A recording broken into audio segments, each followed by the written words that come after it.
It's always nice when news breaks just before you hit record, and we have it in now that if we agree to personal terms and if we agree to a transfer fee with their clubs, one of Sesko or Gyokeres will be a striker for Arsenal next season. This is the ArsenalVision Post-Match Podcast. My name is Elliot Smith, Blackman, Twitter, Yankee Gunner. Yeah, it is an update that we got from a prominent ITK that Arsenal, should they agree to personal terms with Sesko or Gyokeres, and should they agree to a transfer fee with the club of Sesko and Gyokeres, they will then be able to potentially sign one of those two players. We're going to break that down in detail. No, we're not going to do that. Here's what we are going to do. We're going to talk about the fixtures because they're out. And while, I think it's a little unfair that we have to play everybody home and away while Liverpool get to play Sunderland 38 times. There are some interesting artifacts of the fixture list, and I think some of them have ramifications for our transfer business. So we want to talk about that. We want to talk about Myles re-signing. We want to talk about him and Ethan being nominated for Young Player of the Year by their peers, which is what actually matters, I think. That's how you know someone is talented. We're going to talk about Carlos Cuesta departing, and more importantly, what that means for the future of the coaching setup at Arsenal. Some Thomas Partey news, perhaps. So there's a lot of things we actually can cover despite just the rumors, but the rumors will get mixed in our fixture section. So don't worry. It's not like we don't have transfer stuff to cover for you. I assure you, we are committed to the hashtag clicks. So don't worry about that. I hope you're doing well, and I want to wish you a happy Juneteenth. Those of you in America. For those of you who are not familiar, Juneteenth is a federal holiday here in the United States, at least as of recently. And it commemorates, so it's funny, I have to admit, I had a bit of ignorance to this, so I do want to apologize, but I've educated myself, which is always an important thing to do. It's sometimes referred to as the emancipation holiday when the slaves in America were emancipated. That is not actually what it is. The slaves were emancipated on January 1st, 1863 by proclamation, but in 1865, on January 19th, in Galveston, Texas, more than 2 years later, the final slaves, as far as it is known, were set free and told about emancipation, and that ended slavery in America. So ending a dark chapter of this country's history, and a worthwhile day to celebrate, and one that I know is a holiday for many people. So those of you in America who are celebrating, a happy Juneteenth to you, and a day worth commemorating. So a little bit of history there for you. I will tell you, we also are continuing to do, despite the madness of the project, a transfer daily over on Patreon. Some days it's just me. And when it is mostly a sarcastic send-up of the ITK world.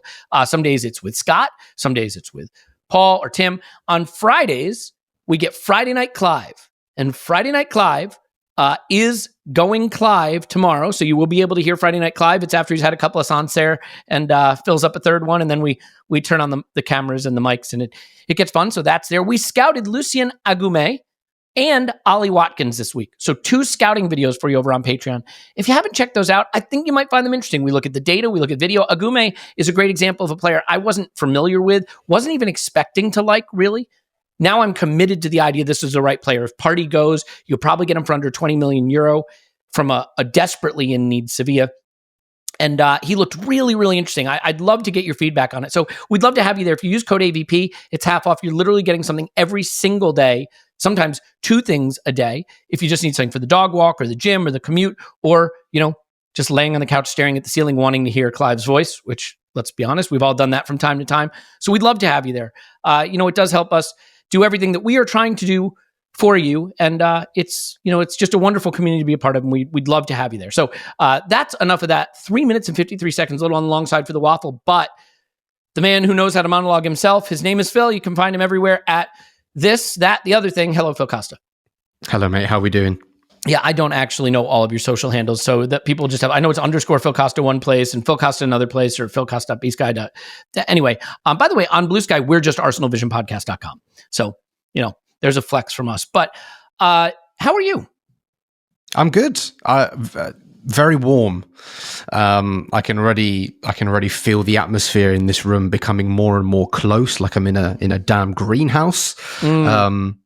But yeah, that's what it is. I need to fork out some cash for an AC unit at some point, but they're expensive here. So I've been delaying it as long as possible, but I think gradually the beads of sweat will eventually make their way down my nose, and then I'll have to fork out. So good otherwise. If you do fork out for it, when the installation guy comes, do you promise me you'll look at it and you'll say to the guy, he's a bit of a unit, isn't he? About the AC unit. That is a unit. Yeah, It's a bit of a unit. We got plenty of those these days, though, so we don't need any more. Your first summer in Barcelona, right? Second summer. Okay, so you know what's coming. You're prepared. It's happened very quickly because we had some like 20, 21 degrees. I'm not sure what that is in Fahrenheit, I have to be honest. And then all of a sudden it's jumped up to like 32. So it's, we're in summer mode now, but I can't really complain because the streets are breezy and the beers are crisp. So there's a million things I could be complaining about. So the warm weather is not one of those, basically. Could be worse. You could be trying to run around New Jersey in the Club World Cup in 90-degree, 80% humidity weather, playing walking football, but that's another story. We're probably not going to cover that much today. I do want to cover the fixtures, though. So, Phil, the fixtures are one of those things where when you look at them, the first reaction I have is, oh, that's hard. I don't know why every season, oh, that's hard. That's really hard. You kind of have to zoom out and get a perspective on actually there are periods that are less hard or how things could be easier and harder. The other thing is you just don't know who's going to be any good and who's not, right? So games against Forest last season would have been circled as easy ones when the fixtures came out. They were anything but. Games against United might have expected them to be more difficult. As it turned out, they were for us, but not for many other people. So it is hard to say. What are your initial reactions? We'll double click into sections of the fixture calendar in a moment, but what are your initial just reactions to it overall? It's definitely a tough start. I mean, we had a tough start last year as well, and I think that maybe played a role in our slowish start to the season because of all the stuff that we don't want to rehash, the injuries, the red cards, the suspensions, playing with 10 men, all of that stuff. And I really hope that won't happen again. But you look at it, even the first three, United away, Leeds at home, Liverpool away. I mean, that's not easy. Especially, I know United have fallen in terms of stature and on-pitch ability, but it's a hard game anyway, and it's the first game of the season. They'll be up for it at home. So, yes, it's difficult. In a way, I'm not really bothered because there's a part of me that thinks it might be better to get these games out of the way first. Especially when you think, do new signings have time to bed in? Are they trying new tactical ideas that need some work? Are people at their elite 100% match fitness? People could be at 60 or 70% still. So yes, on paper, they are difficult, and I'm sure they will be difficult on the pitch as well. But I'm also looking at it thinking, if we get through relatively okay until maybe Newcastle, which is the 6th game, then we've got some kind of fixtures that we can start to build and put a run together. So I'm yes, it's obviously difficult, but also I'm kind of in the line of thinking where does it really change what we need to do? Because I think we needed to get players in anyway in a good time ahead of the start of the season where they can be fully integrated and with the group and learning and everything. So yeah, would I have liked Burnley, Leeds, who else is a bum in the league? West Ham, anyone else? Yes, but you can't really complain. And I think in other parts of the season, it might be a bit kinder to you. So not super bothered, but could it have been easier? Yes, absolutely. Yeah. In terms of the start, I guess the question I have is the start United away, Leeds at home that hard given what we think about United? And really where I'm at with this is if I think about United away and where I'd want that fixture to fall, there's a chance, I don't think it's a big chance if I'm honest, but I think there's a chance United get some good players this summer, that Amorim gets his hands around the project a bit and actually turns them into not a top side, but a tolerable side, maybe a 6th place level team. But I don't think that's going to happen right away. We saw what they were at the end of last season, and I don't think just over a summer you can make a huge jump.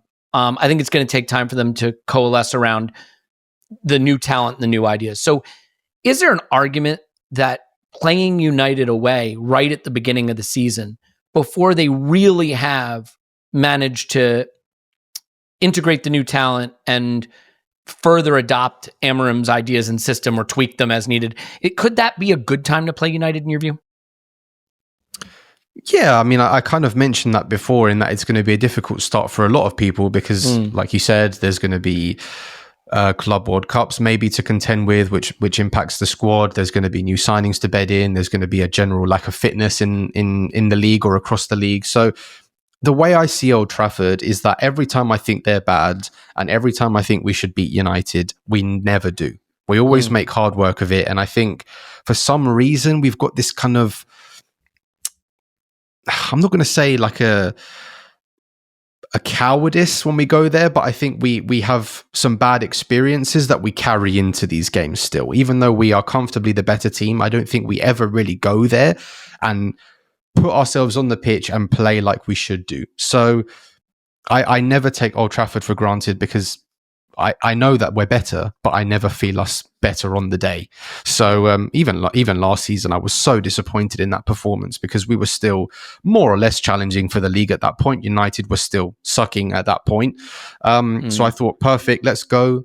Give them a nice whack around the face or on the chin. Let's see how their legs hold up. But we never really got going, and it only took a Declan Rice goal towards the end to really save us. I mean, we could have easily lost that game. There were a few saves from David Raya, some crazy blocks at the end. So yeah, maybe it is a good time to play them, but away games on the first game of the season are always tough. So I'm not taking Old Trafford for granted, even though I understand the logic.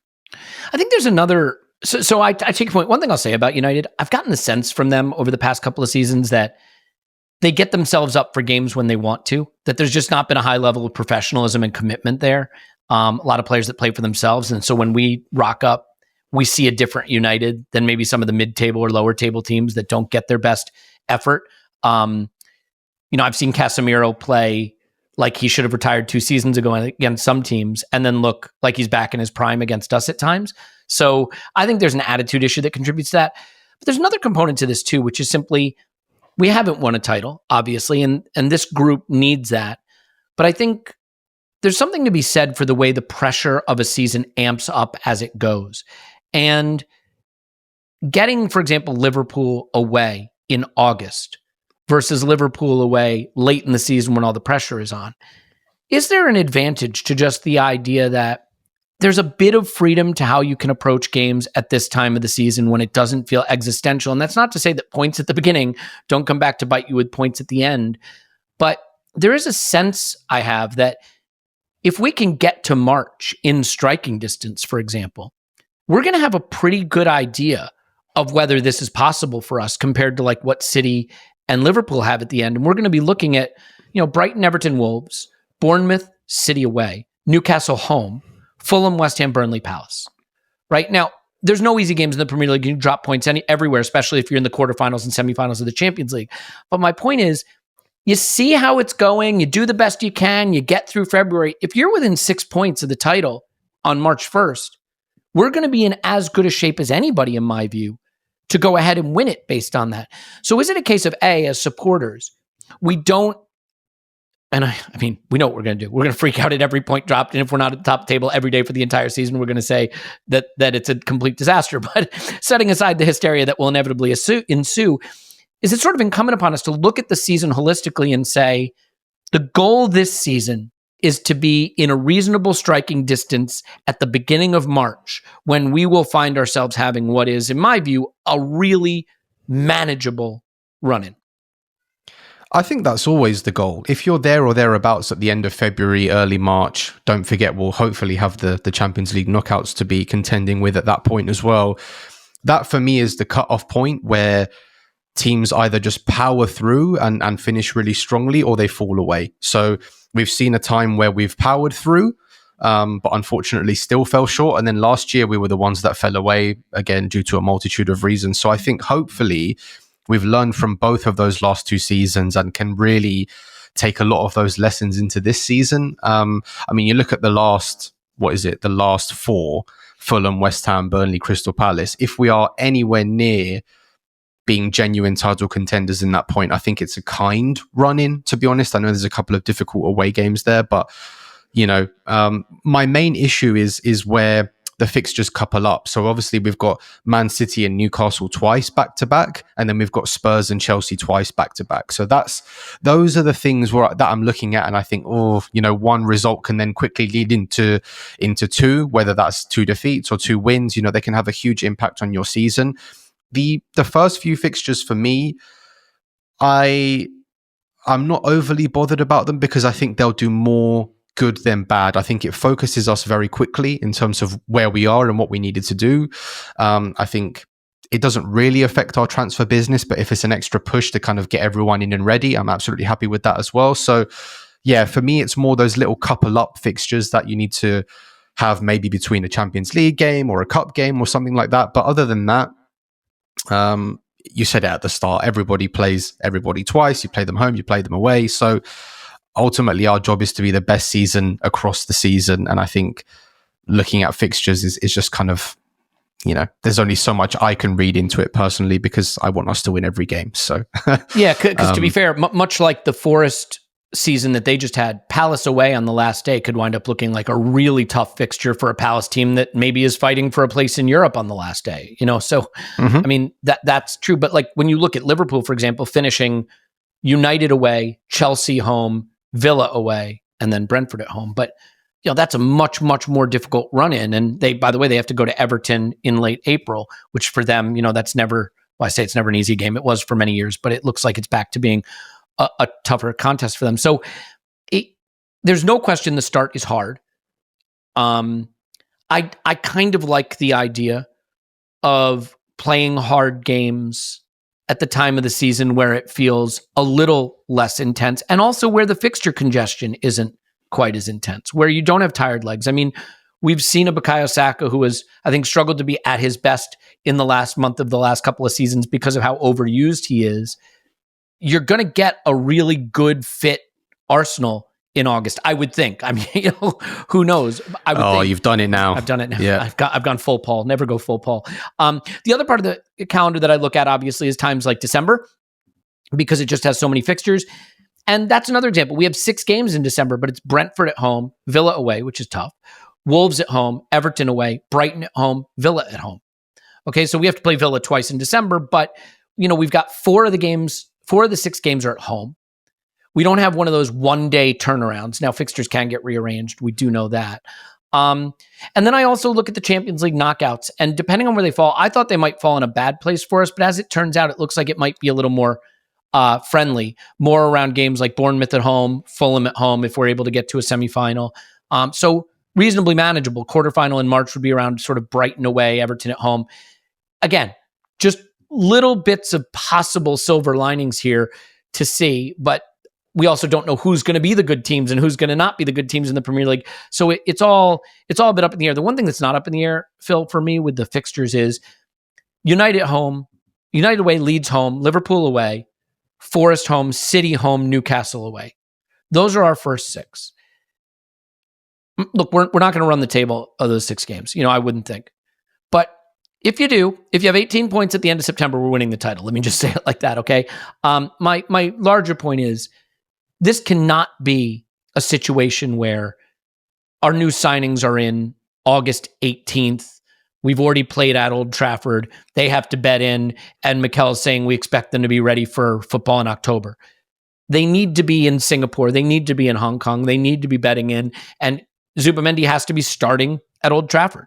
If it's Sesko or whoever it is, if he's not starting, he has to be on the bench, fit and ready to go at Old Trafford.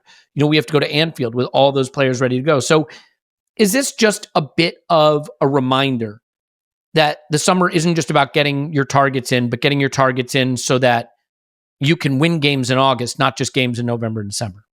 Absolutely. I'm really strong in this kind of, I feel really strongly in this sentiment, because I think Arsenal, even though I've liked our business in terms of the arrivals, in terms of the players themselves, I still feel like culturally we are a club that is sometimes okay with letting things go to the last minute, whether that's some signings coming in towards the end of August, playing the negotiation game a little bit to get the best possible deal, which again is fine. But we can't afford that again, because I think we throw too many early games away with that kind of mentality. And I think what I'm looking for, especially, I think I might have said this to you at some point, what I'm looking for this year is for Arsenal to be a bit aggressive in the summer market. I know, what day is it now? We sit here on the 19th of June and we haven't technically signed anyone yet, but a lot of the other teams have had their business accelerated by the Club World Cup. So I would just like people to be in and ready and acclimatized and settled, familiar with their teammates by the time the new season comes around, because I feel like over the last few years, even as well as we've done, there are a few instances or a few players who have come in that are just a little bit late, and then it takes them a month to find themselves in their new surroundings, new league, new culture, new language.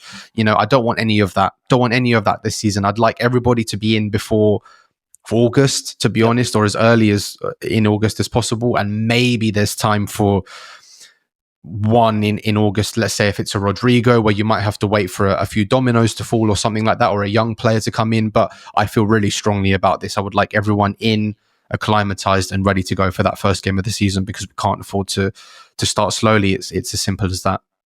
I think you just hit on something too, which is you have to balance our demand for signings to be done on time and early, right? So that we can be ready for the season, with the reality that if you want the absolute best players, those deals sometimes, because of the complexity, have to drag out a bit.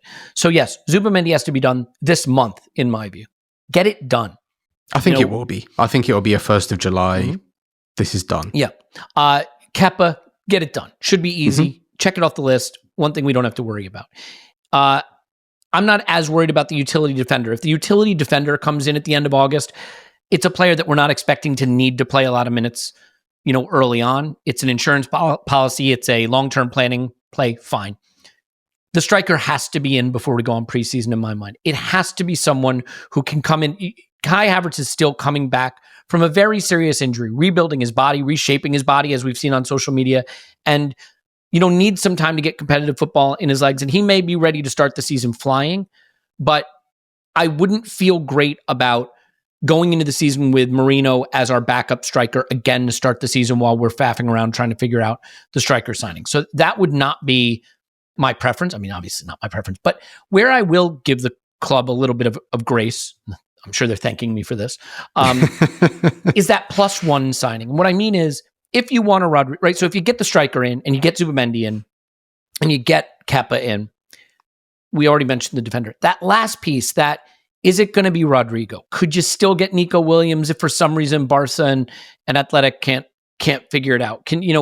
Is Rafa Leao a player you're looking at? Who is that last player?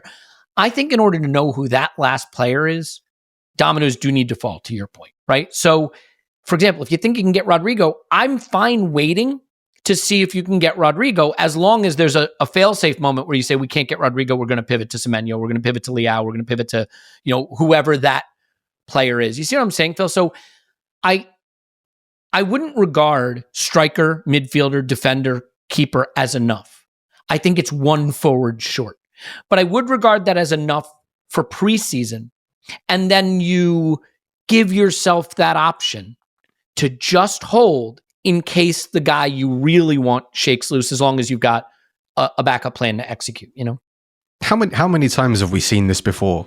Big clubs can bring another player in their position. There could be a social media issue. There could be an issue with the World Cup year. Do they need to play more regularly? So all of these things can happen. All it takes is one conversation with an agent or with a manager, and the next day he wants to leave, or this player could be available for a certain fee, and that's it. So we've been on the end of this a million times through the years, whether it's Fabregas, Alexis, Ozil, Aubameyang. We're not strangers to this kind of stuff, especially at the highest level, where egos can be fragile and money can be a big thing. So obviously there might be some point where you have to just bide your time, play chicken and wait. But ideally, at least I want the defensive midfielder and a striker in for, or as early in July as possible. The rest I'm kind of ready to be patient about, but absolutely, if we can do it, get them in as quickly as possible, because I really think the club has overlooked the importance of doing that over the last few years. So especially now with the hard start, I think there'll be they'll be quite focused on that. I'm not overly worried still, although I am a bit like that meme of the guy with the stick and he's just like, do something, poking Arteta and Andrea Berta a little bit. But I think they'll be doing their work. They'll be having the conversations, and yeah, let's see what happens in the next couple of weeks, because I think now it will be the Bomber time, basically, is where I see it. Hey, I'm with you, man. You think I like being strapped to the microphone doing transfer dailies every day while I see Mikel Arteta waiting around in the ocean? Which idiot committed to daily transfer pods? Yeah, Mikel's in the ocean. I'm stuck in this room. He's loving life with his wife in the ocean, getting a tan, and you're here in front of a microphone, turning ghostly talking white about Benjamin Sesko again. Yeah. Well, on the Rodrigo thing, I think you make an interesting point. I mean, Arsenal have proven under Mikel Arteta that they can take players who are not in the Brazil setup and help them become very big parts of the Brazil setup, as they've done for Gabriel, Magalhaes and Martinelli, right? Even Jesus was kind of in and out as well. So he's had a very turbulent time with Brazil. It's kind of a story of his career. His highs are really high and his lows are really low. So it's we doomed ourselves. If he hadn't been so good for us at the start of that season 3 seasons ago, maybe he wouldn't have hurt himself in the World Cup. But that is old news at this point. But the reason I raise it is I do think Rodrigo is a player I'd be willing to let the club wait for, so to speak. You know what I mean? If we think we can get him, but it's going to have to, roll on into August and maybe even mid-August, I think I'd be okay with that for a player of that caliber. And so I'm curious if you think that one's doable. Obviously, he could play off the left, his preferred side for Arsenal. He can really, really enhance his Brazil credentials. Now, I mean, look, he's not going to start over Vinny in the Brazil team, just like he's not going to start over Vinny at Real Madrid. But they've signed that young player, the 17-year-old from Argentina, Mastantuono, yeah. And there's some reports that he could play off the right. They still have Endrick, who plays off the right, who hasn't played a lot. So it's Arda Güler, yeah. It's not that I think Rodrigo is going to lose his place, but he's going to have more competition for the place that isn't his preferred place to begin with in a World Cup season. That, to me, just feels like a situation that no matter whatever noises are coming out of Shabby's mouth and whatever stuff is on social media about Rodrigo, who doesn't want to kick up a fuss and be made to look like he's causing a problem, I still think that one could move. So is that the one player that you're okay with the club kind of waiting to see how it shakes out and not having to move early for?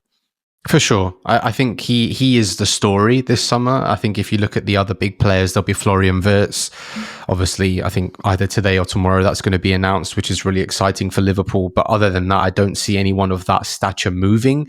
I very much put Rodrigo into that bracket, or maybe just a little bit below in terms of talent and reputation. So I think it's normal that in these deals, there'll be conversations to take place. There'll be... there's a new manager coming in, which complicates things as well. There's a World Cup, which complicates things as well. So what is he now, 24? Is that the age where maybe he needs to take a step up in his career, like Sanchez did, like Ozil did, away from the bright lights of Real Madrid and Barcelona, where you're kind of a cog in the overall sort of picture? And can you go somewhere and really take your career to the next level? Can you step up for another club with title-winning ambitions or Champions League winning ambitions? I think he's probably primed to do that. The one thing I don't want, and you alluded to it earlier, is for us to be chasing him all summer and then just fall flat on our face with nobody else in reserve. I do think Andrea Berta operates in a way where that won't happen. There'll be other targets in mind, other conversations to be had. But I felt like a little bit over the last 18 months, we've put a lot of our eggs into the Nico Williams basket, and I never really felt like he wanted to come here, even though I think we could have made that deal work with the finances involved. We could have offered him a really nice package both on and off the pitch. But I feel like we did pursue that a little bit longer than we needed to. I thought it was quite clear at the end of last season that he wanted to go to Barcelona. So I just don't want us to be left short in that sense, but there will always need to be an inevitable sense of waiting with these bigger deals, because it's not just like going to Sevilla and taking Lucien Aguimé, for example, where you can go there, have a conversation, and in a week it's done. There are so many factors and things that need to be done to sway that deal in your favor. But for sure, I'm not expecting that deal to be done before August, to be honest. Yeah. And for people who are maybe less enthusiastic about Rodrigo, the only thing I'd say is this past season was certainly not his best. He did not flourish on the right in a Real Madrid team that needed time to develop. I think it was not a platform for success for him, basically.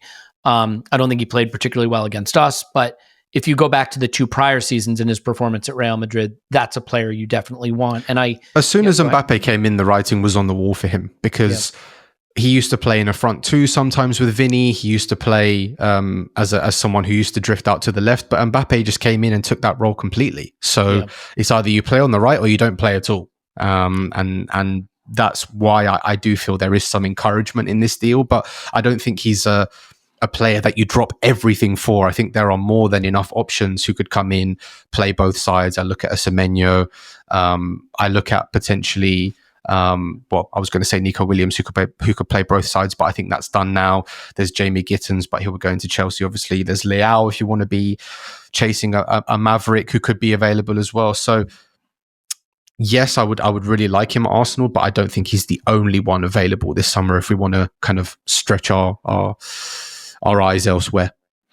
Yeah, and ultimately, it's also going to be a season for whoever plays on the right for Real Madrid of a lot of defensive cover with Trent there too. So if you think Martinelli's doing a lot of defensive work, just wait and see what's asked of, what Xabi Alonso asks of the guy playing right wing for Madrid this season with Trent tucking in. So be an interesting dynamic for sure. I still think that's a player who could move. And if you forced me right now to say yes or no, do I think we're getting Rodrigo? I kind of think we are. I kind of think we are. Where are you? Siren emoji, eyes emoji. Arsenal are Elliot bomber. Arsenal are weighing up an approach for Rodrigo as Real Madrid brace for the offer. But as of this time, no offer has come. Arsenal continue to monitor the situation. Now that's how you do the ITK. The real question is, Elliot, are Real Madrid scared of London? That's the question. We know Aston Villa are scared of. See, you listen to the Transfer Daily. There you go. Yesterday's Transfer Daily. If you want to understand why Aston Villa are terrified of the city of London, just have a listen, and the answers are all there for you. You know what? I don't think we made you nail your colors to the mast on our main pod feed here, so might as well do that. While the Rodrigo saga will rage on, my hope is that the striker saga will come to a swifter conclusion. It has been my belief that our primary target is Benjamin Sesko for a while. We've certainly followed the player for a while. I can't help but feel that if we really were convinced Gyokeres was the guy, that would have been done by now in a prior window. Do you have a preference one way or the other? First of all, I definitely agree about Gyokeres. I think he is getting towards Serge Aurier levels of come and get me Arsenal. I mean, the next picture he's going to upload on Instagram is going to be him in an Arsenal shirt at this rate, because he's turned down United. There were reports this morning that he's turned down Juventus. So he is basically waiting for us. And then if he doesn't get us, it will be the sloppy seconds. Well, the last guy that wanted us that bad was Mikhailo Mudryk, and he's now facing a 4-year ban for doping. So let's hope that doesn't happen to Gyokeres. There'll still be about 6 years left on his contract, so he's fine. But yeah, he's kind of verging into that kind of territory where he's saying a lot without saying a lot. But I've always felt that we've been leaning towards Sesko because of the time that we followed him. I mean, we're well-known fans. We tried to sign him last summer. There were even links before last summer as well about him coming in as a kind of young prospect who we could build and mold and do all that stuff with. So I think the club are leaning towards Sesko. I would prefer Sesko if it was between him and Gyokeres, even though I'm a big fan of Gyokeres, and I think he has skills and qualities and effectiveness to be able to contribute at the highest level. But I just think in terms of where we are now as a squad, him and Kai would be a really lovely sort of rotation pair or option. They could even play together at times. They give us presence in the box. They give us, real options up there in terms of physicality, running the channels. But I just think even if he doesn't jump off the page as much at the moment as Gyokeres, who is just bulldozing every defense in his way at the moment in Portugal for obvious reasons, I don't know. I've got a feeling that if we get it right with Sesko, we could really have something special. And if not, it wouldn't be a disaster, because I don't think he'll he'll crash to a point where we could only get like 15 or 20 million back on him, I think there would still be enough resale value to be like, okay, this is a young guy who is maybe 25, 26, where it hasn't worked out at Arsenal, but he's still got enough to contribute elsewhere. So I just think the club have liked this guy for a long time, and they're playing a little bit of a game now to posture themselves nicely, position themselves, and eventually I think there'll be a week where it will be, a lot of the mainstream reporters saying Arsenal make Sesko decision and go, and talks have started with Leipzig as well, because they're not in a cheery situation. They didn't get any European football last year. Xavi Simons wants to leave. Lois Openda wants to leave as well. I was reading the other day in Belgian media, so it might be a bit of a fire sale over there that we can sort of take advantage of. So that's where my head's at, although I don't think Gyokeres is a bum by any means. As a joker in the pack question, then, I saw Newcastle linked with João Pedro, and a little chill went down my spine because there just continues to be rumors of Liverpool going for Isak. Now, everybody's going to go for Isak if Isak's available. Arsenal will as well. Do you have any... worry is the wrong word, because it could be exciting if we were to go for him, but do you have any worry that Isak might move somewhere like Liverpool, or do you think it's really just wishful thinking that he is going to stay at Newcastle? I would be very surprised if Newcastle sell him this summer. After getting Champions League football, I would be very surprised, because there was maybe a way in if they had Europa League or no European football at all, or Conference League football, because he's way too good.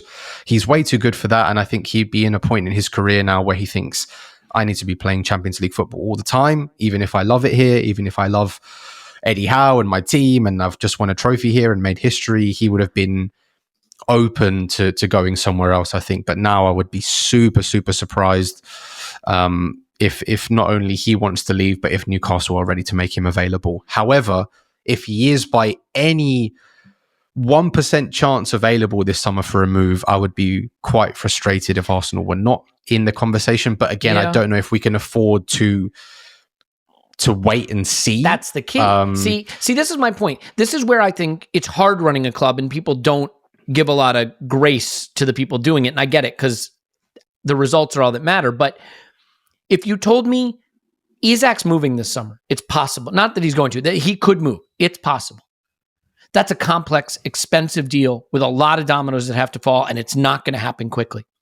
Are you prepared to have no striker come in until August 30th, potentially, if that striker could be Isak, only for it to wind up not being Isak, and now you're back to a Sterling on loan kind of situation? Because if you want to go for players like that, sometimes that's what you have to be willing to commit to. And I'm going to tell you something. I think I'd rather just go get Benjamin Sesko and have him in July 1st than spend all summer chasing Alexander Isak. And maybe that's the wrong mentality, especially if it means it clears the runway for Liverpool. I will also say, look, Callum Wilson is totally done. He's totally done. Mm-hmm. And so Newcastle going for João Pedro, I don't think that's a signal that Isak is going. I think they have to have more than one striker, especially since Isak's not been that durable over his career. They're going to be in Champions League. Callum Wilson is not a Champions League caliber backup striker. Now you could say neither's Mikel Merino, for F's sake. But to be fair to Arsenal, I think we had a lot of potential options of people that could play striker, and they all got injured at the same time. So yeah, fair to say that maybe the João Pedro move is more about properly filling out a squad rather than looking to replace Alexander Isak. I think so. I like the player. I like João Pedro, but if you look at a sort of a compilation of all of his goals last season, about 80% of them were penalties. So, and he was playing in a very free-flowing, attack-minded Brighton team. So is he going to be the player who changes their lives? I'm not sure. But also, I just think... yes, of course. I mean, anyone is at this point, because he can't move. He can't run. So can Liverpool even afford it? Like, I know they could potentially sell Jota and Darwin, and Kwanzaa's been linked with Bayer Leverkusen as well. Maybe Harvey Elliott could leave. But even then, that outlay would be, 150 plus wages on Isak? It would be 100 odd on Wirtz plus wages. It would be Gyokeres coming in. It would be Frimpong coming in. That is a lot of money. You know my theory? My theory, sure, if they do that, is that they've already talked to Saudi, and they're basically like summer 2026 is when Salah goes, and it's going to be 100 million. You know what I mean? Like, right. My theory, if they're going to spend, like, because this is not what FSG does. Like, that's not, FSG is a bit of a penny pinching organization, even compared to KSC, certainly. I think if they're going to spend like that, something is already known about exits, big money exits. And the one that would jump out to me is they've re-signed Salah. That gives them a little leverage. Salah gives them one more season to transition, where they win the treble with Isak and Wirtz and Van Dijk and Salah. And then Van Dijk and Salah both go, or Salah goes for 150 million or something next summer. Darwin goes this summer. Instead of being a guy they have to give away, Saudi gives them 70 million for Darwin this summer, which sort of subsidizes the Wirtz fee. And Salah goes for 150 next summer, which subsidizes the rest of the Wirtz fee plus Isak. And if that is what they're anticipating, and especially because I don't think Saudi has to do 10 payments to do this stuff, that's the scary hypothesis for me, is that they have a plan for a Salah exit, and they're going to go really, really big for one legendary type season before Salah's gone. And then they're in a position to have their next era in place, Scared Maybe. Yeah, you have. You have. Look, there's any possibility that could happen with Isak this summer. I just don't. If they sell Isak with Champions League football, Eddie Howe's not making it out of St. James's Park. But you know what? Whoever the person in charge is. Someone made this point, and it's not what's her name? She left. Staveley. Yeah, Amanda Staveley. But someone made this point. They said, because I was like, why'd Saudi buy Newcastle only to not go big? They said, look, it's a nice sports watching project, but at the end of the day, where's Saudi going to spend their football money? On their domestic league that they're trying to grow and bring attention to, or on their satellite club in Newcastle? So they're letting Newcastle do it quasi-organically, and they're blowing the big money on their clubs in Saudi Arabia. And that makes sense. And if that's the case, Saudi's not going to, or Newcastle's not going to be Manchester City. Obviously, they've elevated them a bit, but it doesn't look like they're going to be PSG or Manchester City. And so it may be the case that they're having to do a little bit more of an organic process there, which, I'm fine with that, obviously, but that could be a reason. Well, speaking of Newcastle, I saw a certain Jason Ato linked with them this morning, so that could be an interesting move for him, because they just parted ways with is it Paul Mitchell? I think their sporting director. He was only there for a year, so I think there was a few rumors going around in the football world that Eddie Howe and his brother were like super. They wanted complete autonomy on transfers, and they wanted this and wanted that. And Paul Mitchell was just like, well, I'm out. I'd rather not work in these conditions. So I don't know if the links with Ato make sense, but they're an interesting club, because I think there's so much going on there in terms of who's actually pulling the strings. But I just think you can't, can you? Can you sell Isak now? So. I don't think they will. I don't think they will. So, this has been 5 minutes you don't get back in your life, but it's all for that. He won't leave. Yeah. Okay. We got to talk Myles, and we got to talk Ethan, and we got to talk Cuesta. So before we do that, we got to talk about shaving your privates. Phil, when it comes to shaving your privates, I'm not going to do that. I'm not going to put you on the spot. That's the Patreon bit that we make for Patreons only. Yeah. Shaving daily. Look, the White Hot Lawnmower 5.0 Ultra is available in the UK, Europe, and Australia in the White Hot Special Edition colorway. Let's set the color of the thing aside, and let's just say this. If you shave your privates, let's have a serious talk, just you and me, about shaving your privates. If you do it, what are you doing it with? Do you have a razor in your shower? Is that what you're doing it with? And it's been there for probably too long. Do you have some cheap trimmer you bought on an e-commerce site, and like you throw down a towel or something and it makes a mess, and it does the best you can do? Do you have something that has to be plugged in, or the battery's never charged, so when you go to do it, it doesn't work? This thing, super long battery life, works in the shower, has a foil blade, so you not only can go low, you can go completely smooth, and you can get it in the White Hot colorway if you want, if you're in one of those places I mentioned. Plus, they got tools for your beard, your face, and everything. Just great quality. So, White Hot looks, smooth results. The White Hot 5.0 Ultra brings the heat without cooking your skin. It's sleek, easy to use, way less terrifying than whatever you were using before. Use code ArsenalVision for 15% off your entire order at manscaped.com. That's 15% off with code ArsenalVision at manscaped.com. Stay cool, stay smooth, and leave the burns to the sun. Phil, is that enough of that? Indeed. Nailed it. Okay, let's talk Myles-Lewis Skelly staying. He has renewed, and he is named as one of the young player of the season candidates, I should mention. So in that list, Liam Delap, Dean Howson, Milos Kerkez, Myles-Lewis Skelly, Ethan Nwaneri, and Morgan Rogers, as named by their fellow professionals. Myles isn't just one of the best young players. He's one of the best players, full stop. He's going to be paid very well. But, a point I made on a recent Patreon podcast is it shouldn't matter what your wage is vis-a-vis your age. It should matter what your wage is vis-a-vis your talent and your importance to the group. If Lamine Yamal makes $250,000 a week, no one's going to go for a 17-year-old. No, they're going to say that he should make more than that because he's arguably the best player in the world. So if we're getting Myles on $100,000 a week, $150,000 a week, you might say you can't give an 18-year-old that. What I would say is he's one of the best fullbacks in the Premier League and was one of our best players the second half of the season, full stop. So Phil, for me, whatever the number is, it could probably be higher. I'm just glad he's staying, and we're very lucky to have him.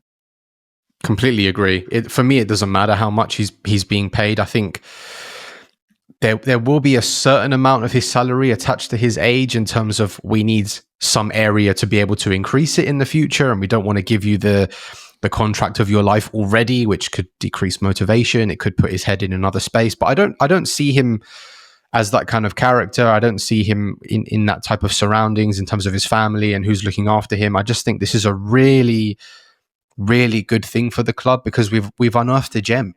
And I always love and respect the story of Myles-Lewis Skelly because we all knew he was there, but he wasn't the guy.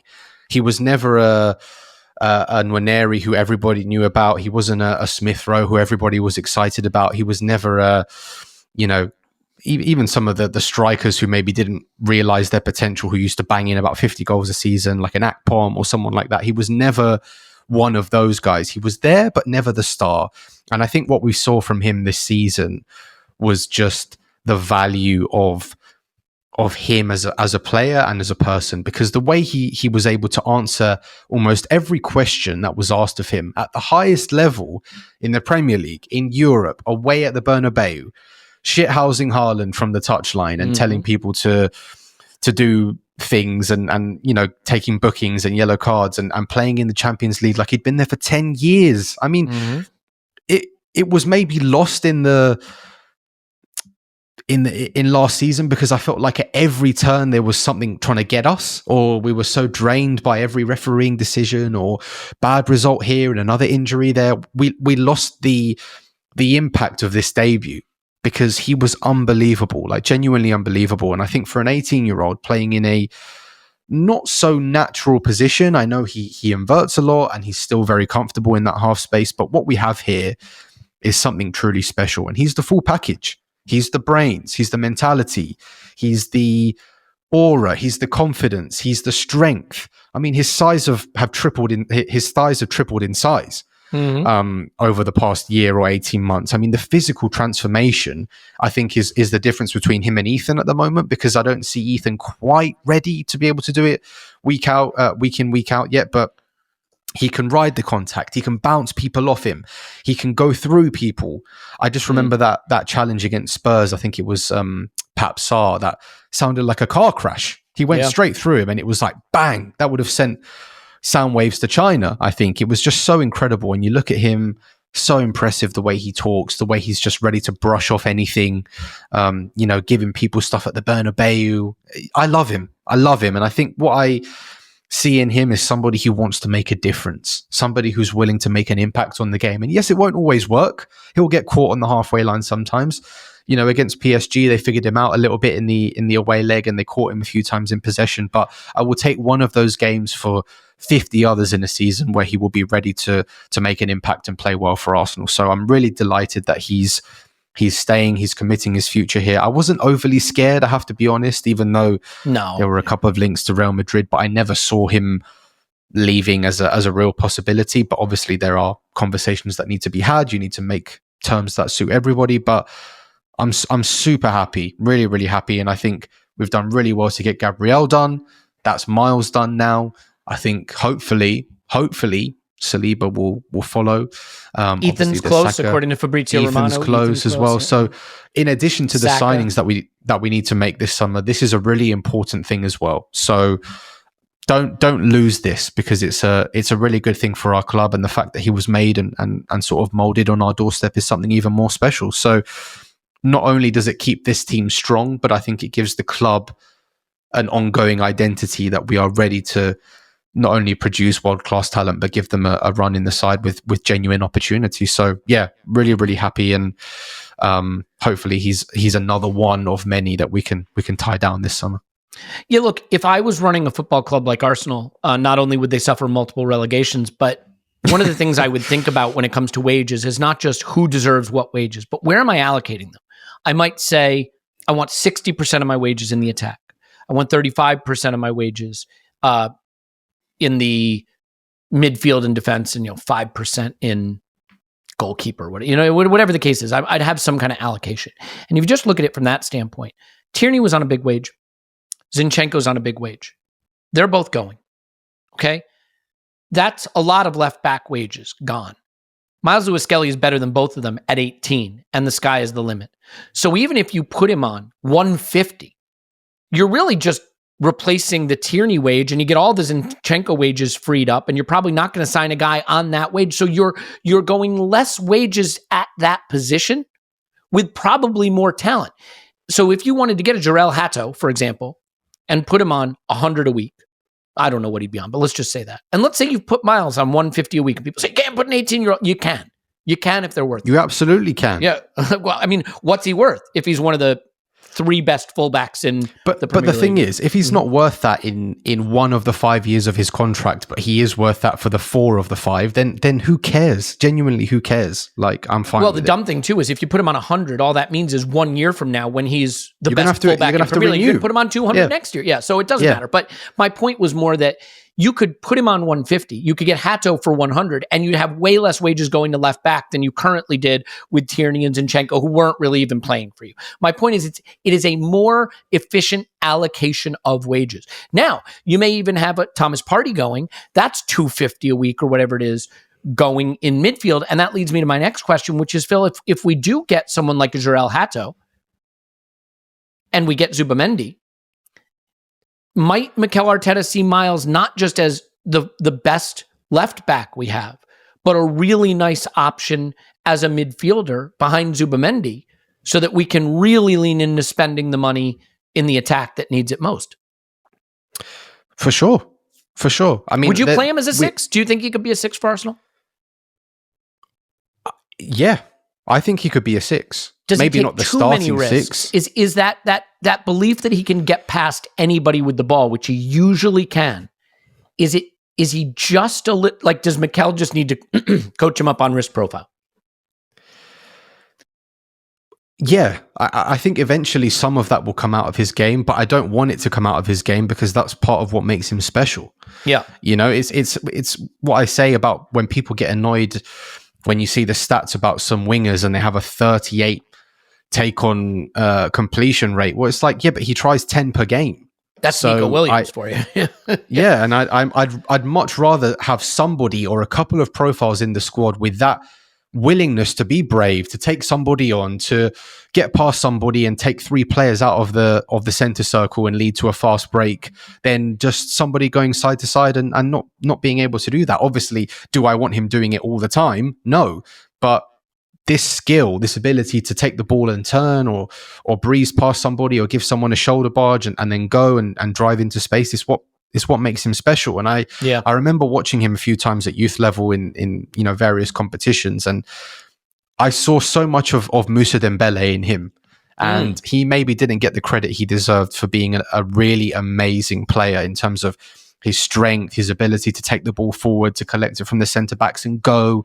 I think we really have someone like that in Lewis Skelly. So is he a good left back? Yes, he's already amazing. Could he be great in midfield? I'm sure of it. So it gives you real options and flexibility in terms of how you set up. I think Calafiori could easily be moved a line forward as well if we have Zubimendi and Rice around him. So for me, it's the profiles are so important that I'm just really excited about what the future holds, because you mentioned it there. He's already better than two of the players who are leaving this summer. Yeah. Could he do that in midfield now as well? Imagine that possibility. So well, that was his youth position, right? I mean, he wasn't. Yeah. Don't close people off. We need to be giving them options to grow and try things. That's the way I see it. And it might be a little bit early to be playing in midfield consistently, but he's not far, really. If we chose to play him there for pre-season, I'd be so curious to see how he gets on. Yeah, I think he will play there a bit in preseason. And if you start to think about a healthy, fit Ben White back to his best, that's a player we've really missed. But we didn't miss him as much as we might have because Jurrien Timber was so imperious.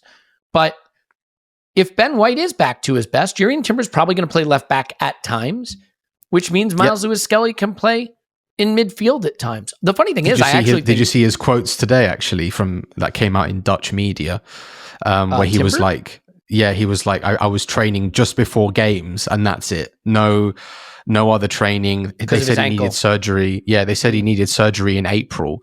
And he sat down with Mikel and was just like, right, I'm going to try my best, but I'm done. And Mikel knew it and he still played him because we needed him. So Mikel said what a superhuman effort. Yeah. In his speech on after the final home game against Newcastle, he said, we have players out here who shouldn't be playing, who have been playing. There you go. And I think both Ben White and Jurrien Timber were the players he was thinking of predominantly, maybe even Martin Odegaard a little bit. So it is what it is. But yeah, I mean, I imagine an even better Timber and a better Ben White. And now you have a really interesting fullback core, and it means Myles can play in other positions. The interesting thing for me when I look at Myles is I actually see someone who I think could be a more effective 8 than a 6 in the way that we use 6 or 8. Absolutely. Yeah.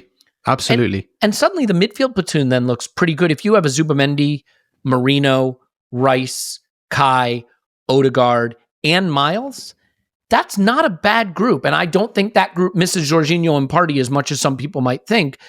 Even as much as we relied on them in the past 2 seasons, I'd want one more, I think. And everybody knows I'd probably like to see one more really true 8 type profile come in, a more final third oriented player. I just don't think that's on the cards. I think it's going to be 2 forward. So we'll have to see. On the Ethan thing, just quickly, it is a slightly weird situation because Ethan and Myles have been so linked in their development and thought of similarly because they're sort of from the same class, although Myles is 1 year ahead. They've broken into the team at similar times, albeit with different impacts. But Ethan has flashed that elite talent. And however amazing Myles is, and he is amazing, it is just easier to appreciate a player who can get the ball in his left foot and whip it into the bottom corner from 20 yards out. That's just football. Sorry. You know what I mean? Like Lamine Yamal, if he played fullback, wouldn't be covered the way he is as a forward. So renegotiating with Ethan is difficult in a way because from an elite talent standpoint and from who makes the money, the forwards make the money in football. But he hasn't contributed to the first team at the level Myles has. Does the club have to be a little careful about keeping Ethan's feet on the ground and compensating him and progressing him, A, as a player who's a year younger than Myles, and B, as a player who hasn't quite made the same impact and breakthrough? Or is it just the case that you pay a different going rate for goals and forwards, and if this is someone you think is one of the best young players in the game, just give him the money and get out of his way? I kind of see it similarly to Myles. Maybe his wage won't be so high, for example. But for me, Ethan is another player that we need to commit to because he came in this season when we really needed him, gave us a lot, either, as the number 8, but more often than not on the right, where we needed goals. He offered goals. I think a lot of our team didn't really have that sort of killer instinct, the ability to create separation, or even the willingness to shoot from the edge of the box, because I think we're quite a Goldilocks team, but he can be very single-minded, which I love about him. For me, the difference between the two is their physicality, and maybe some of the mentality as well. And this is not to say it in a bad way, because I think people develop differently. I think Myles has always shown that he was ready mentally to contribute.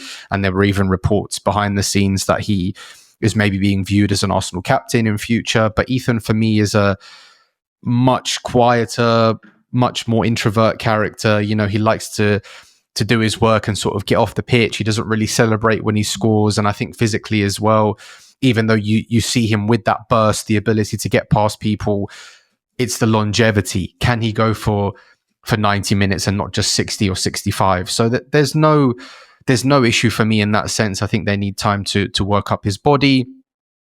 He needs time to work up his body as well to get used to that intensity of Premier League football. What Myles did last season, you know, how often do you see that in an 18-year-old? Never. Not in the Premier League.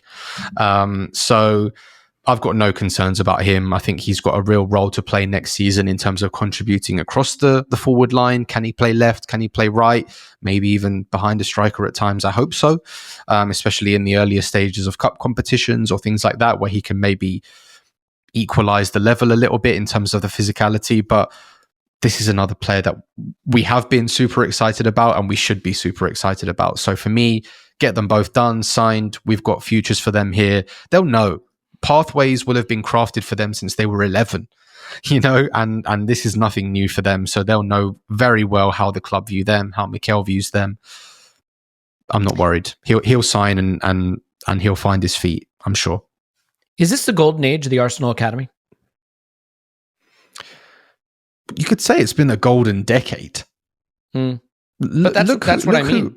Is there a better period? I mean, in modern football history, is there a better period for the Arsenal Academy than what we're seeing right now? Is this what was the United class, 92 or whatever? Was it the class? Yeah, class of 92, yeah. Is that what we have? I mean, is it not that far-fetched that fast forward 2 seasons, you have a mid-prime Bukayo Saka,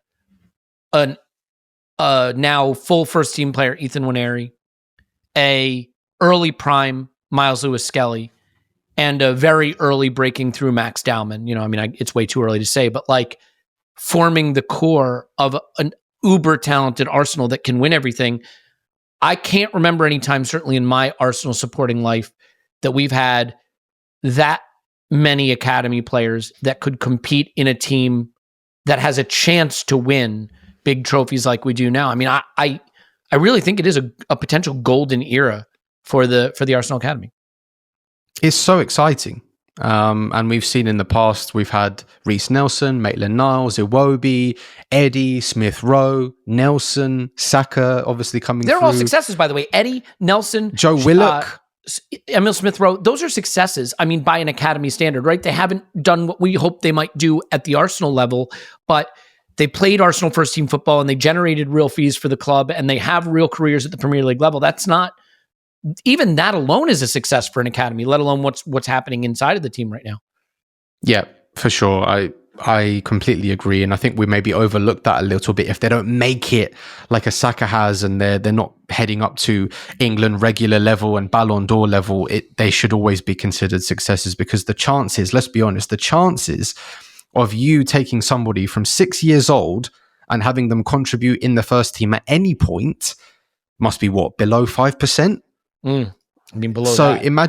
imagine what we've had come through over the last decade who have made tangible impacts in the first team. You know, it's amazing. It's absolutely amazing. And that's what I meant earlier about it's not only important for this current team and group to have Lewis Skelly and Ethan, but it just carries on this ethos and sort of messaging from the club that we will promote youth talent. You do have opportunities here. We like to do it. It's a way to connect the fans with the club as well. So I think it's super important, and I'm really happy to have them both.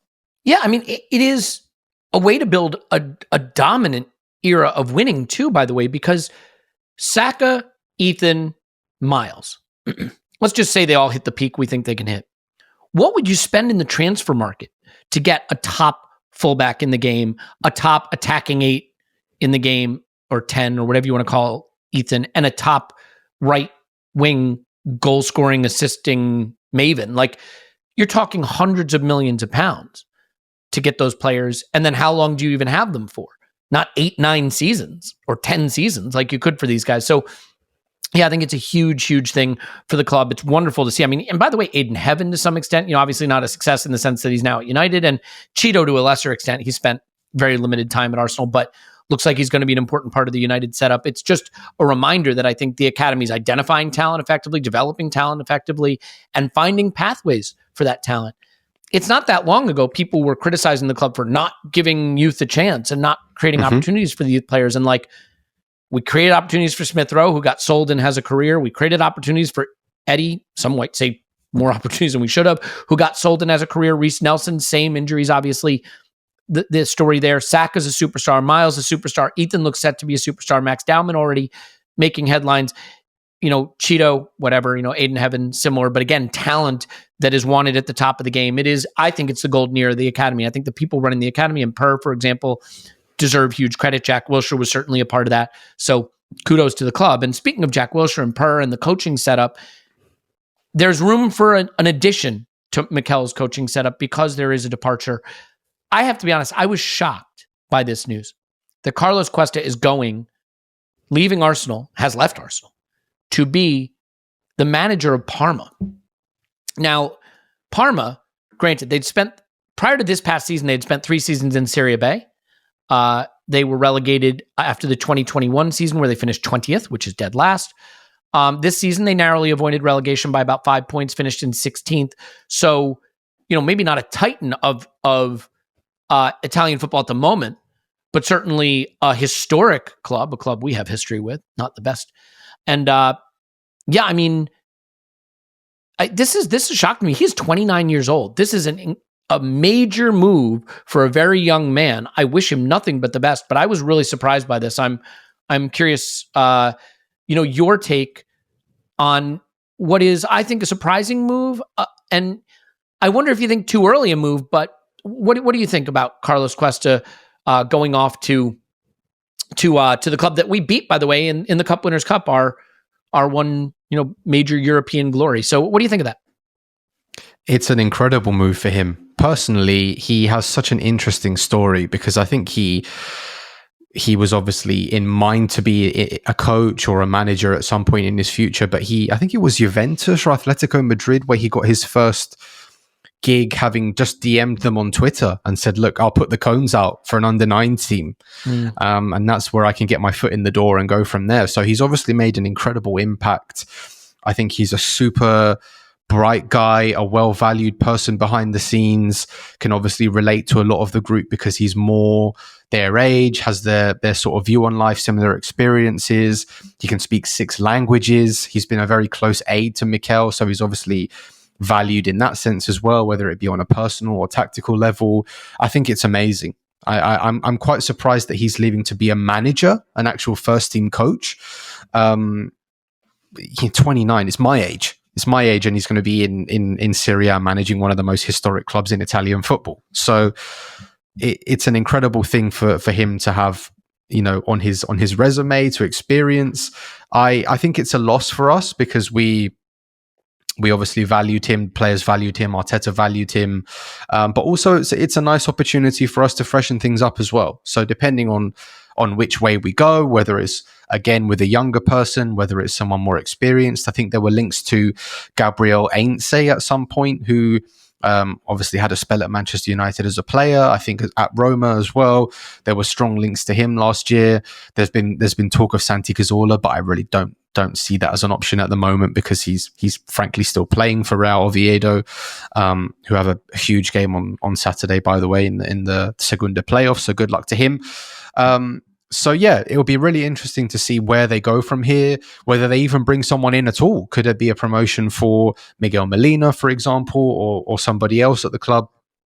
But yeah, it was a bit of a shock. It was a bit of a shock to see that news come out because it's such a big position for somebody so young. But I think this is the trend now for managers. They're going younger and younger. I think the younger managers or generation are maybe slightly more open to being a bit more tactically flexible, a bit more open to ideas, whereas the older ones are maybe a bit more stuck in their ways in a generation of football where, the older guys have the seniority and they need to have everybody below them and things like that. Whereas now it could be more of a team effort, a joint effort where you hear ideas and suggestions from a lot of other people. So really curious to see how he gets on. I'll be following him very closely.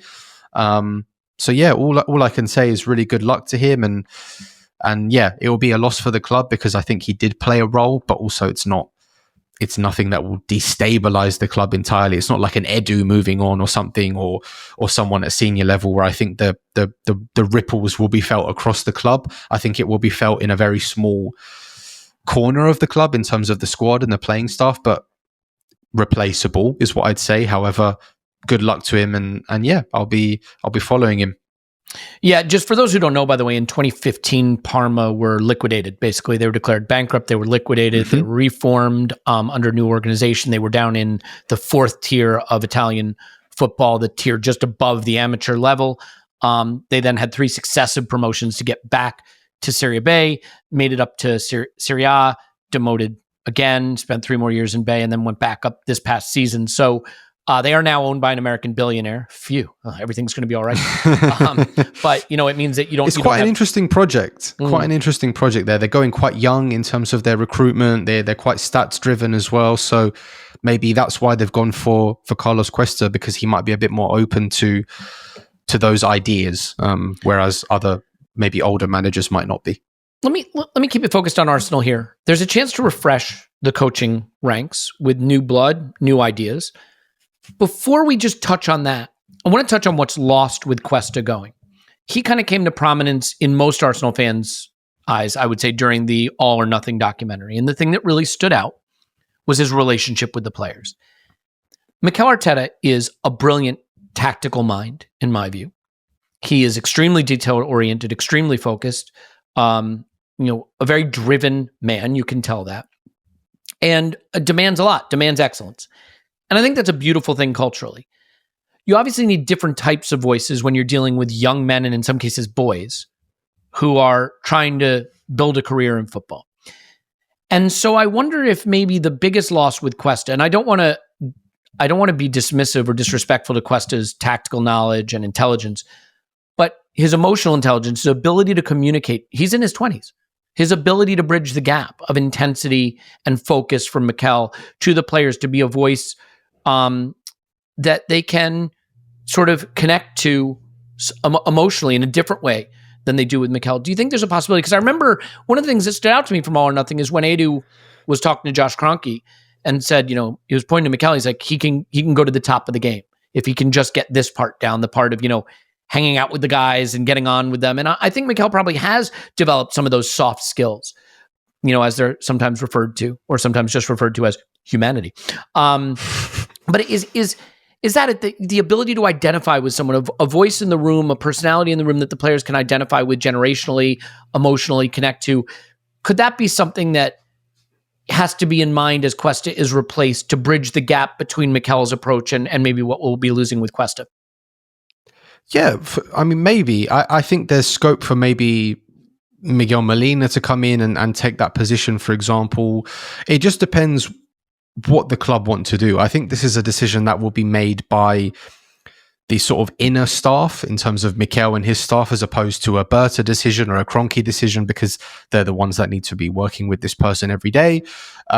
So could it be an old friend, an old teammate? Could it be someone from a major club in Spain or Italy who comes in to fulfill that role with real experience and know-how? Could it be a young guy coming in? For sure, I think we lose something. We lose something with Cuesta because he was here for 5 years. And that's a long time in football when cycles change, managers change, players change. So don't underestimate that level of stability in what he could offer the group in terms of companionship, advice, being someone else in the coaching staff to go and talk to that maybe isn't the manager. So I've got no doubt that the players will feel this absence, but I don't know if we can put too much into it because I don't know the overall effect his position will have had on the team or the form or everything, but he was clearly quite prominent in everything that was going on. So will it be a loss? Yes. However, I think we can replace him, and it's just a normal part of football in that you have to replace people, you have to take things in a new way. Maybe it's a good chance to get someone in who can challenge Mikel again.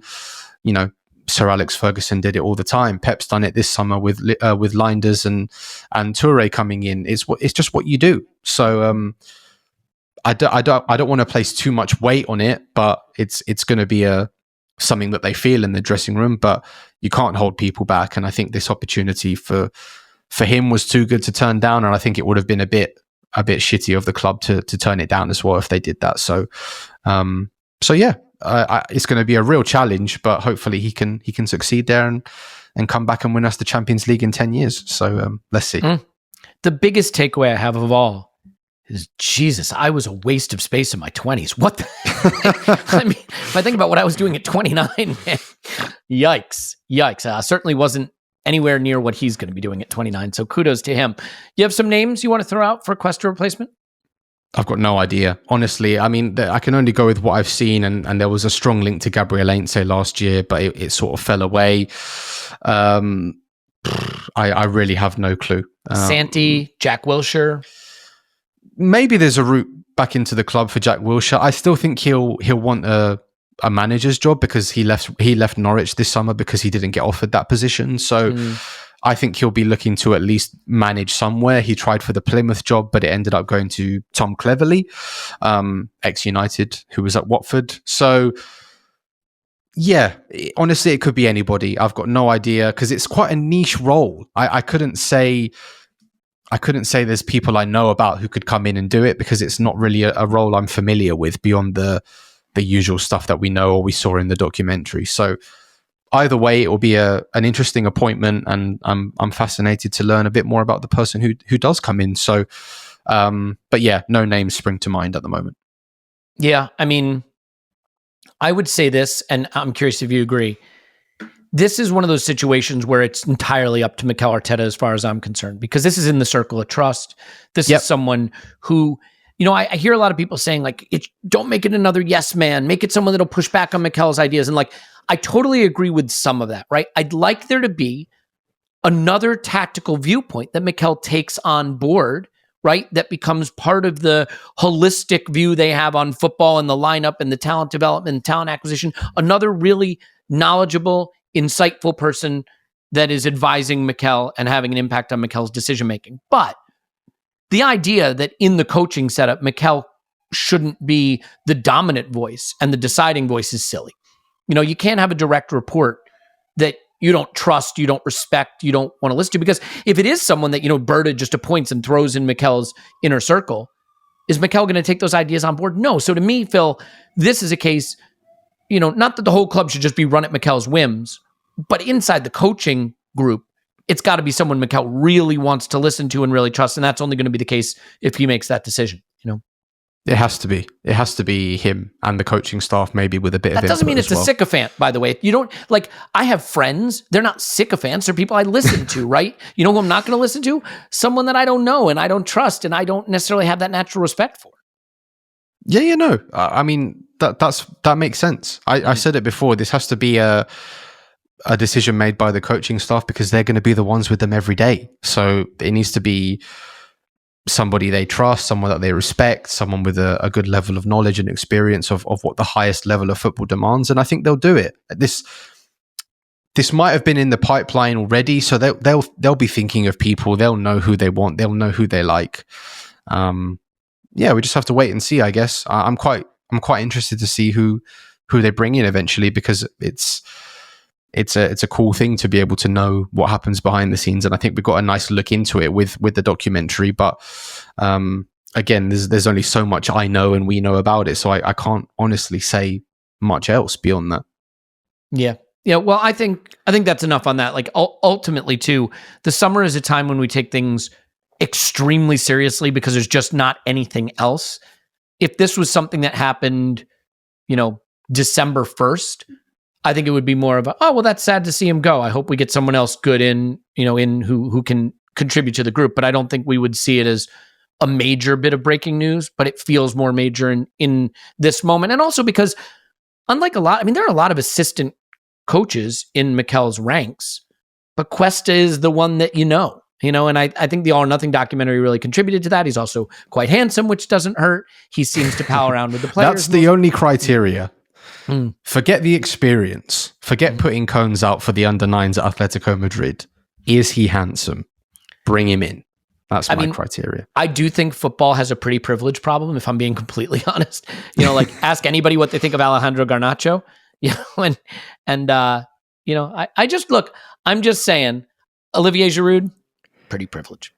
Not a popular opinion, but it's the one I have. Should we leave it there, you think? I think that's enough. Yeah, we've done enough today, I think. I got to record another one here in a couple hours anyway. Transfer Daily. Friday Night Clive tomorrow. It's a fun one, man. It's a fun edition. You're going to love it. And then he's off on holiday all next week. So you need to get your Clive in while the getting is good. Phil, thank you for doing this. It's always a pleasure to talk to you, my friend. And by the way, you're smashing it on Football Vision. Some great transfer coverage over there as well. And you did an episode on the U.S. men's team that, I just find the whole thing depressing, but I appreciate you covering it nonetheless. Pleasure. No, Jeff was a great guest, actually. So if you've got any interest in the US MNT, go and listen to that. You can find me on Football Vision, obviously, as well. So yeah, always a pleasure coming on. And hopefully next time there'll be a chance to talk about an actual signing. So Nope. We don't do that here. We don't do that. We don't do that here. Yeah. Okay. All right. We'll leave it there. Thanks, Phil. My name's Elliot Smith. Love you so much. We'll be talking to you on the Transfer Daily Lady, talking to you on Friday Night Clive tomorrow, and on and on and on. So stay with us all summer. We'll have something for you if you want to be here. And we do, by the way, I just, for my part, I really cannot thank you enough for being here and sharing the silliness and the football and the seriousness and, all the stuff we cover together and the live events and the get-togethers. It means the world to me. So just thanks for being here. By the way, if you do want to click a 5-star review on Spotify or Apple, that does actually help. It helps people find the pod. We'd love to help people find the pod if possible. So anyway, wherever you are, whatever you're doing, hope you're doing great. We love you, and we'll talk to you after Arsenal 10 Transfer Window.